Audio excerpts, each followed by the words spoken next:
Hello, I'm Susan. I'm from World Peaceful, and I'm going to read to you a wonderful piece of writing from a wonderful man called Lao Tzu. He walked across this earth 800 BC. He was an ancient Chinese philosopher.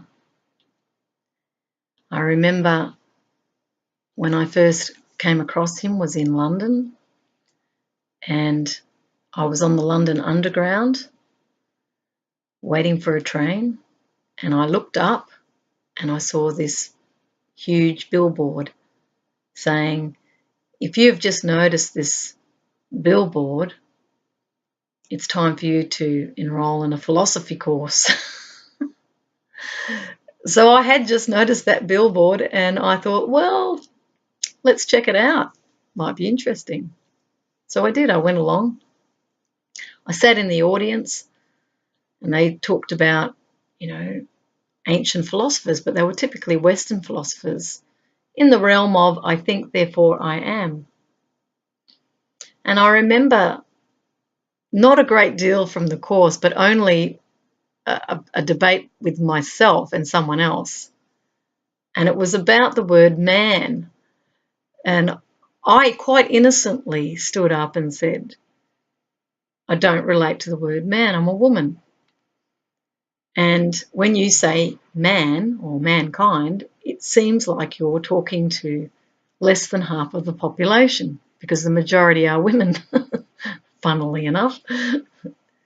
Isn't it interesting? We often say men and women, we don't say women and men. Very subtle, but this is the nature of patriarchy, and it's true. Anyway, some guy got up and said, oh, you're being politically correct, And I didn't even know what it meant to be politically correct. I was just saying the truth, which is kind of ironic in a philosophy course, which is all about truth, isn't it? That was my truth, and he didn't understand that I wasn't having a go at him. I was just simply stating a fact. For me, I couldn't relate to the word man. Why did he feel offended would be an interesting question. He clearly was projecting something onto me for having said that, rather than just accepting that a woman doesn't see herself as a man and gone, that's interesting. I have to think about that a bit more deeply. Anyway, that's the nature of philosophy. It's all about questions and thinking deeply. Anyway, for some reason, it didn't really relate. I didn't connect. And I thought, I think I might just go. So I headed out the door and I noticed all these books. And something just made me move towards one of the books. And I opened it up. It was only a little tiny book. It was nothing spectacular. I opened it up and there were all these what looked like poems in there, but they were they call them sonnets. It was actually poetry. And I'm not a reader of poetry. I'm a writer of it, but I'm not a reader of it. And I started reading through it and I thought, oh, this is really interesting. And what I had discovered was Eastern philosophy. And when I bought the book, I thought to myself, that's why I came to the poetry philosophy course. I'll call it poetry. I call poetry philosophy these days because I don't see them as separate. I've written a lot of poetry, but I know it's philosophy. So that was the reason I found Lao Tzu. I believe life led me to this wonderful character. There's pictures of him riding an ox. He worked in the library, in the Emperor's library. Can't quite remember what the province, I think it was Henan, But he was considered a very learned person and a very mystical person. And the book that I picked up was called the Tao Te Ching, which is the way and the life. Really beautiful. He had a profound influence on my life, actually. He was my first introduction into universal philosophy. Anyway, I'm going to read something for you that I just happened to find on my computer. And I thought, I'm going to read that as it's very wise. So just bear in mind it's 800 BC. So we're 2016. Add another 800 years to that, and that's how old it is, nearly 3,000 years ago. Wow. To rule a state, one needs the art of government. For the craft of arms, one needs extraordinary talent. But in order to win the world, one must be free of all busyness. How do I know that this is the world's way? The more things there are in the world that one must do, the more people are impoverished. The more people have sharp implements, the more house and state tumble into destruction. The more people cultivate art and cleverness, the more ominous signs arise. The more law and order are propagated, the more thieves and robbers there will be. Therefore, the man of calling says, if we do nothing, the people will change of themselves. If we love stillness, the people will right themselves of themselves. If we undertake nothing, the people will become rich of themselves. If we have no cravings, the people will become simple of themselves. Weapons are instruments of bad omen. All beings, I believe, loathe them. Therefore, whatsoever has the true Tao, and that's translated as the way, does not want to know about them. The noble man, in his ordinary life, considers the left the place of honour in the art of warfare. The right is the place of honour.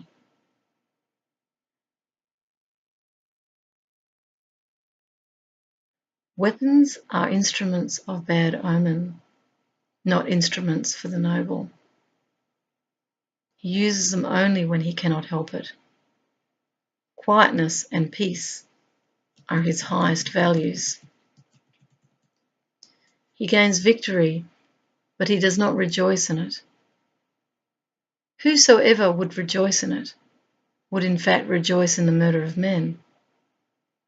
Whosoever would rejoice in the murder of men cannot achieve his goal in the world. In fortunate circumstances, one considers the left the place of honour. In unfortunate circumstances, one considers the right the place of honour. The vice commander stands to the left, the supreme commander to the right.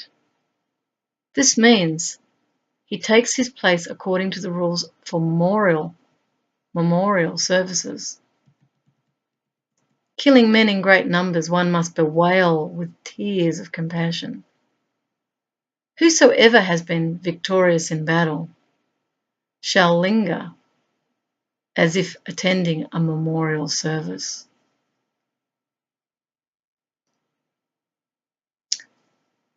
Yeah, it's very powerful.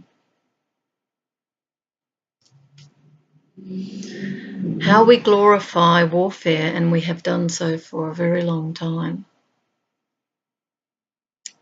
Many stories have been written, and today we've got video games all around the theme of war. And it is often perceived as a sign of disloyalty or anti-nationalist if one critiques war. The very quick reaction to that would be, we're defending the country.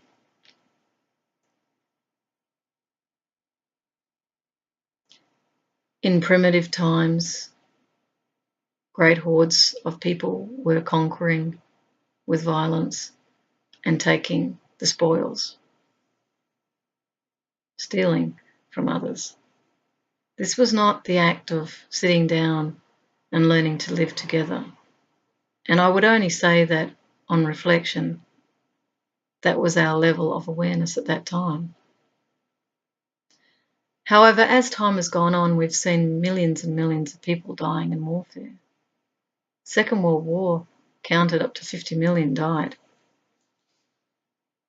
100 million have been killed in wars. Times that by 4, and that's a conservative estimate of the families that have suffered as a result of people being killed. Can we truly kill an enemy? And I've often asked, who is the enemy? I guess it's something to really put to men, because I have noted with men that they haven't always been able to, really share that power. Perhaps it's because of a lineage of how to be a man, where men have been taught to be strong and not feel. That is a sign of strength. And I guess in some ways that idea of courage to become fearless is an innate desire. I know that even as a woman, I have definitely a desire to be fearless, but not in battle. I see it more in terms of facing myself, facing my inner fear. From a female perspective, we've been taught to fear, walking at night, or that the world is dangerous in some way. Yet I have tested those theories myself, and I've deliberately walked at night by myself in order to see who attacks me. No one did.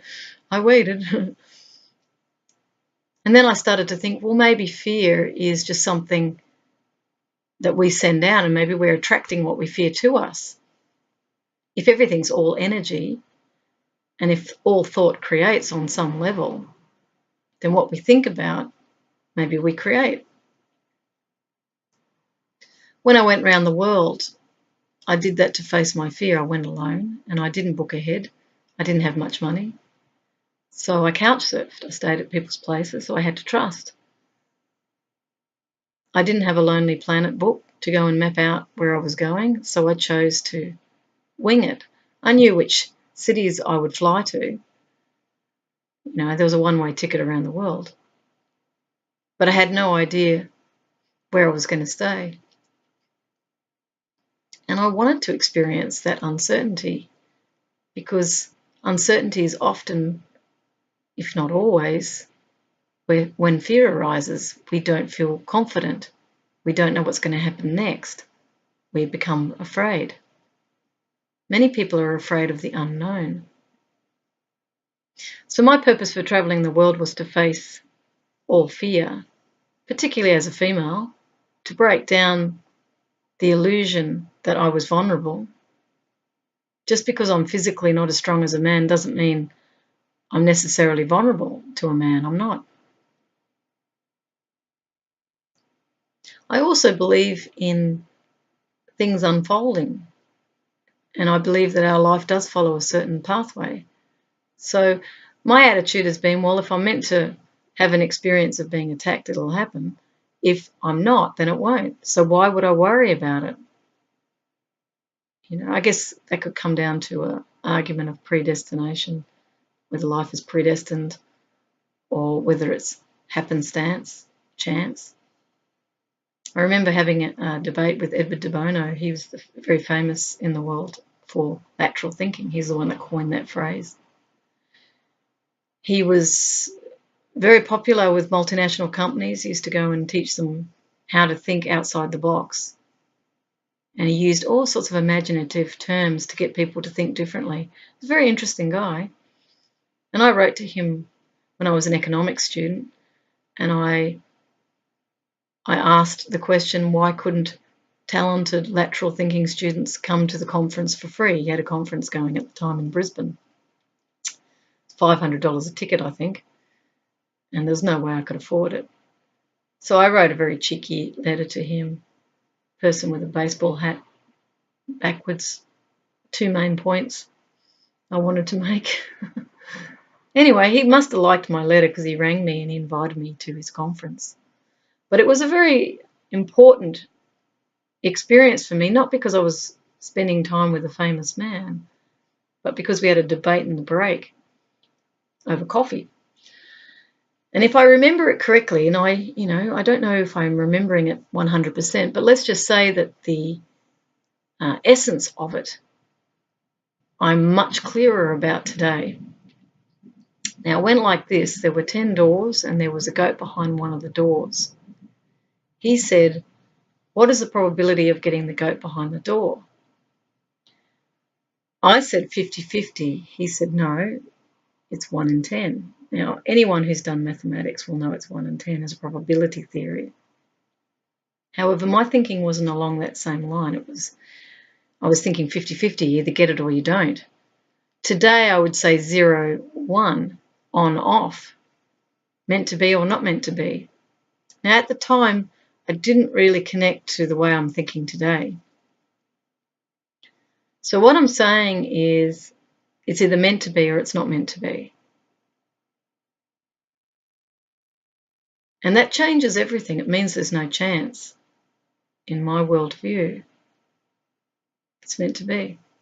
So it means I accept reality as it is. I don't go, oh, it shouldn't have been this, it should have been that. Nowadays I say, well, no, it's meant to be what it is because it's reality. It happened.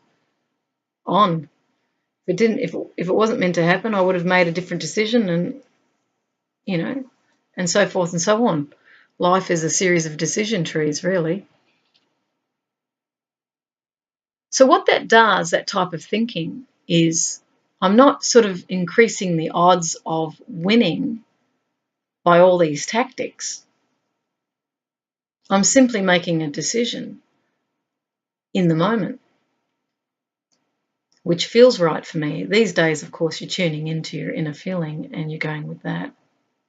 So rather than seeing the enemy, so going back to Lao Tzu, rather than seeing the enemy and fighting to win a war, what you would do in this type of worldview is you would imagine the outcome you want.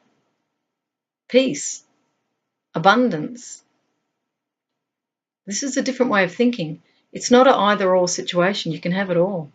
So why can't we live in peace?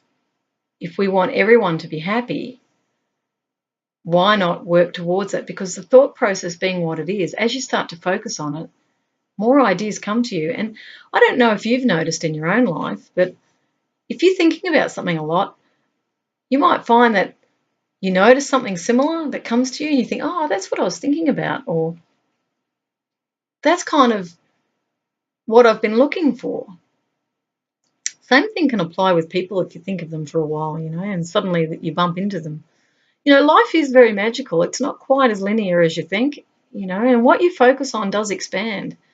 So all I'm simply saying is much of the foundation of the war type thinking has come from fear. It's come from an experience of great pain when someone has attacked someone else. That experience would stay with you for a lifetime if you've been really hurt by someone. And so you want to defend yourself. And I get that. I get that you would want some form of armor or you'd want some form of protection because you're afraid of that other. But moving forward to this present time, if you come at it from a different philosophical position where you think that as you defend, you actually create more implements of war, and that's what Lao Tzu was trying to say. He's sort of showing a mirror here, and this is 2,500 years ago that this was written. I'm just seeing if I can find the piece where he refers to that, the implements of war, because he's realizing that. It's very interesting. Let's see if I can find it. Let me see. I'm just going down scanning at the moment because I would like to back up my point with this because I really see a harmony in it.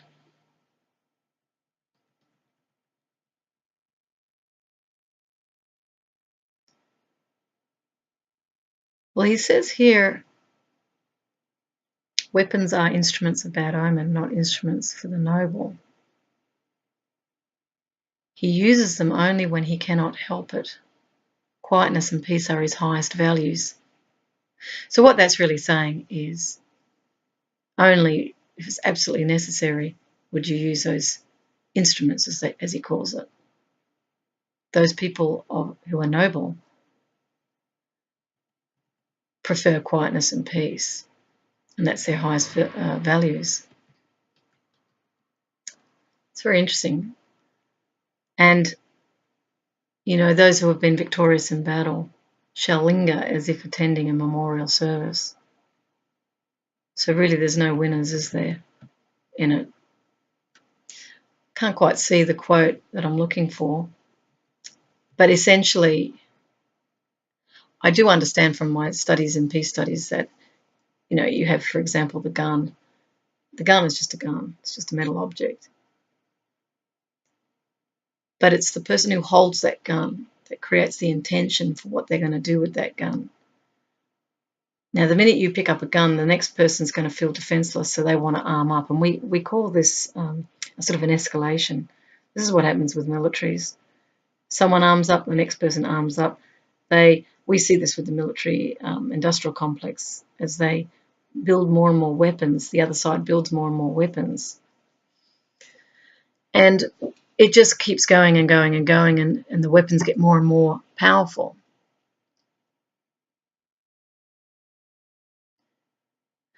And with that, it inevitably can lead to mutually assured destruction until we evolve our virtues, you know, where we can conquer our fear, actually. That's where the real power is. So I don't know if this has helped expand another perspective on peace and on conflict. I suppose I'd summarise by just simply saying that if you want world peace, seriously, you have to look at peace within yourself. If you want people to disarm, you've got to disarm yourself. I can say to you quite honestly that I've disarmed myself. I did not have anything on me when I travelled the world, like a pepper spray or anything like that, in case I was attacked. I was prepared to be vulnerable and deal with it in the moment, to trust that there is a higher intelligence in this life. And that's really where I'm going to place my faith. I would rather, you know, die with dignity than harm another person. I will never do it. Everyone has a right to life, and I cannot know the purpose of their journey. I believe we're all here for a purpose, and even if that purpose is to be a very difficult person, by reflection, the person who's dealing with that other learns more about themselves. The person who's difficult is going to reveal to you where you're afraid. And if you're a person who's seeking peace like I am, that's actually a really good thing, because once you get an idea of where your fears are, you can then work on overcoming them. So I'll leave you, I think, with that. Lao Tzu is an extraordinary being. And if life is eternal, maybe these beings are still with us. So with that, peace to you and great love. Be the change you wish to see in this beautiful world. And we're all the better for your presence. Thanks for listening and watching. I hope I haven't bored you too much.